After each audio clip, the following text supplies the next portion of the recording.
My name is Wahiga Mwaura, and the Judiciary Chief Registrar, that's Amadi, is warning that the Judiciary may shut down by February next year if the National Treasury goes ahead to effect the proposed budget cuts. Now, during an appearance before the Senate's Justice and Legal Affairs Committee, Amadi said the proposed 3 billion Kenya shillings deduction would slow down the course of justice.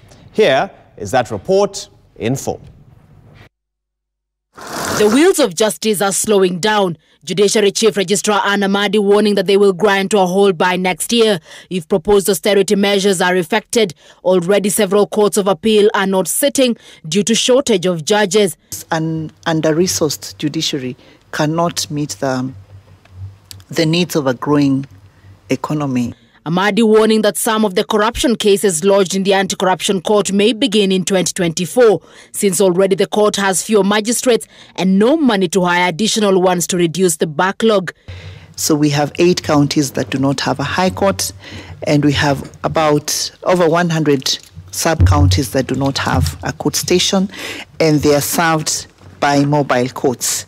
So those sub-counties and counties will have to continue waiting for justice. The executive, in collaboration with the DPP, are sending all these criminals to you to prosecute quickly. How are they going to be prosecuted if you have no resources?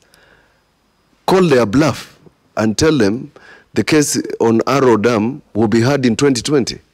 You better start closing the anti-corruption courts so that the national executive can be serious. Just close anti-corruption court. Just listen to the priority of Wanjiku cases. If the reduction is effected, a number of murder suspects and children who cannot afford lawyers will wait longer for justice, as the court will be unable to settle fees for the pro bono lawyers whose pending payments stand at 19.2 million. In the 2018-2019 financial year, out of the 487,397 cases filed in court, 470,030 were resolved, with the backlog reduction of cases over 5 years improving from 40% to 77%. Tribunals, yes, all of them will have to stop their sittings because they've already spent what was available for the first half of the year. So for the next half of the year, litigants will have to just wait. Senators saying they will try to convince their colleagues in the National Assembly to reject the supplementary budget. Initially, the National Treasury had backtracked on its bid to reduce the judiciary's budget. However, in the supplementary budget tabled before the National Assembly, the Ukuretani-led ministry had seemingly made an about turn and sneaked in the proposal to cut down the budget by almost 3 billion.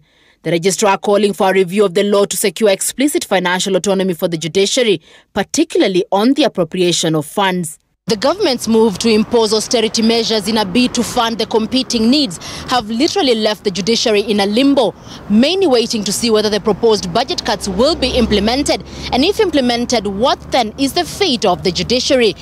Chemutai Citizen TV, Nairobi.